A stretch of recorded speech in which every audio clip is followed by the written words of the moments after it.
Okay, baby, here we go. So, Hi. hi everyone. Hey, welcome to our next video. Yeah, so we got lots of comments, questions about our life. Wanted to do basically more about our personality. How did Alec move to Russia? So today we wanted to tell you our story. First of all, obviously Alec's story. I'm gonna ask him some questions about his experience in Russia and what does he do here. Okay. Okay, great. So, this is So, first of all, now we are in city center near Kievska metro Yep, station. Kievskaya metro station, one of the hubs of Moscow, actually. Quite a nice part of town, again, and the weather's nice today. It's finally summer here. And you can feel it. And the city really, like most European cities, feels amazing in the summer.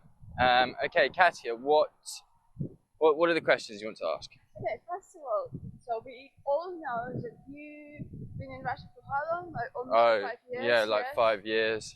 So can you tell me why did you decide to go to Russia?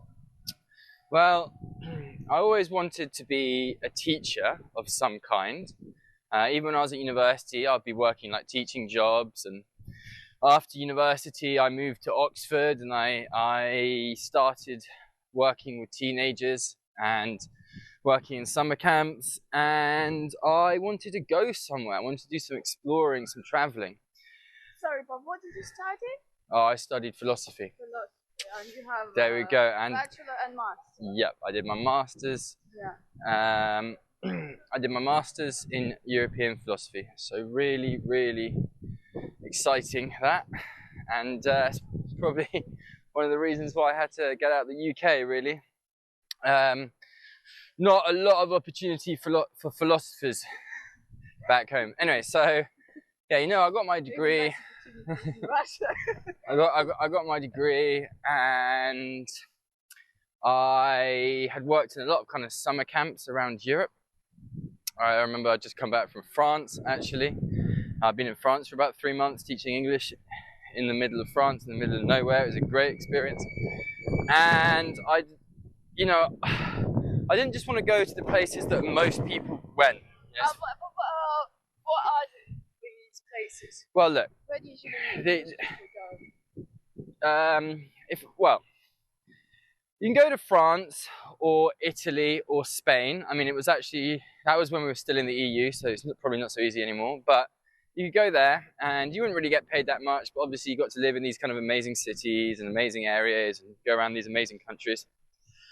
Or you could go kind of really radical, go to South Korea, China, or Japan, where you got paid quite a lot, but it's quite a lot of work, from what I understand.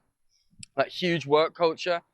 And also you're on the kind of the other side of the planet, like it was really different.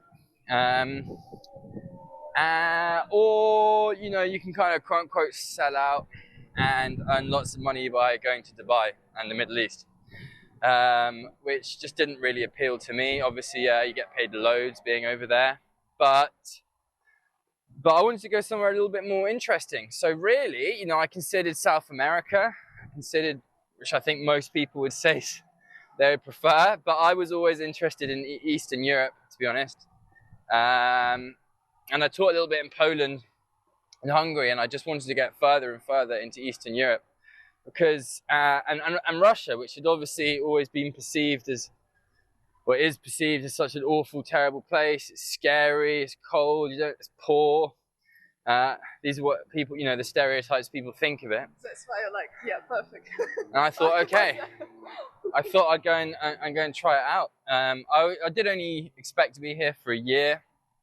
Really. What did you do after war? What were your plans? I just went around to different European countries in my first summer and started teaching there. And then I came back and it was COVID. It was kind of lockdown. I stayed here for lockdown, which was pretty tough. But yeah, okay, so what are the questions? Yeah, okay, so you moved to Russia. How did it feel? When I first got here? what was your? Let's stay here. It's actually a very nice kind of area. It's a big glass bridge here. Wait 1 second, just show this. And then we've got the big Moscow River behind us. It is called the Moscow River, isn't it? It doesn't have a special name, which is kind of terrible, I think. But Terrible name. well, the one in St. Petersburg's got a name. What's it called? The Neva. Yeah. And you've obviously got the everywhere has a name for their river, apart from Moscow. It's just called the Moscow River. Which is, what's the one in Nizhny called? Volga and Akaz, it's 2 rivers. Yeah. Okay. What did I expect? When I first got here in just after the World Cup, so in like September, I got here actually. I got dropped. I got met at the airport by a nice lady, someone who's working for the company that I was working for. How did you find a job? I went on those online TEFL websites and just looked for everything to do with Russia. I got a few offers. Obviously, I always wanted to be in St. Petersburg. I had absolutely no intention of coming to Moscow, actually. I always wanted to be in St. Petersburg. I just...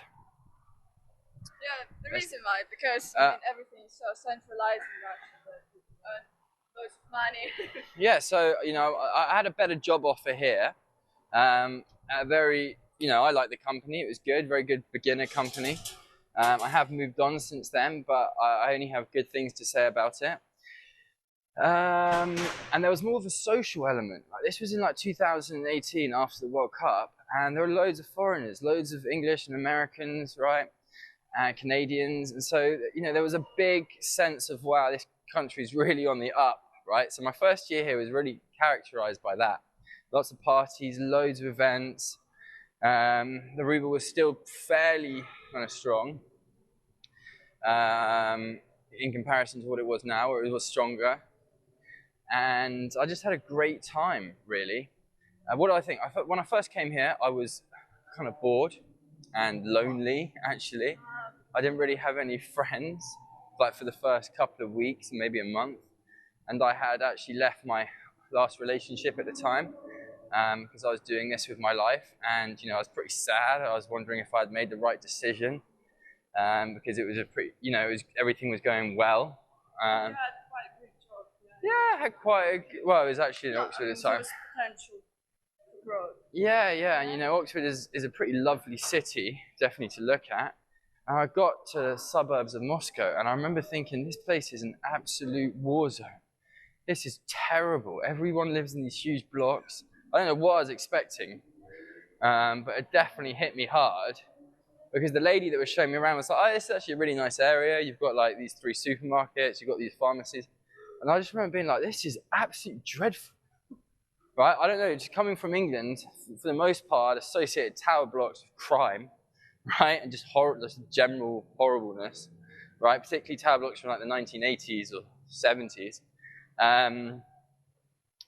Yeah, so I wasn't impressed. I mean, you know, that obviously sounds quite ignorant, and I understand that, but I had to really appreciate and learn to love a lot of the things. Now, obviously, the Moscow Metro was just, was just amazing. Okay, so you didn't plan to stay for a long time, but what did make you stay? Because obviously you've been here for 5 years. And Yeah. I guess you're planning to stay. Yeah, it was. It was, at the time, obviously, another girlfriend, and then obviously Katya. So that's just what. So I just stayed because of that. And now, you know, even through this strange, terrible situation, the geopolitical uncertainty of what's going on, I'm staying. I'm staying as long as I can, because I love it here. Really, it's an amazing country. It's got so much to offer. You know, it has amazing Moscow, St. Petersburg, and there are some amazing cities. And in the summer, it's just so nice, so hot. Everyone is so beautiful for the most part. And there's lots to do, there's lots of energy. Yeah, okay, any other questions? Just maybe big question. Tell us 3 best things about Russia. Well, my experience, first of all, like, let's just clarify that I am a foreigner living in Moscow. So this is not what people call real Russia, okay? But for me, first of all, it's safe, right? It's really, really safe. I know that might sound really crazy to a lot of people, but you know, I never have to walk around and get worried about getting attacked or getting robbed or like walking around late at night. From my experience, you know, and living in London, living in Oxford even, you know, it's just, I was actually in the middle of the countryside of France, so I didn't really go. But again, I mean, I've been to Paris. It's just pretty grim, to be honest. Yeah, okay, so the metro is cheap.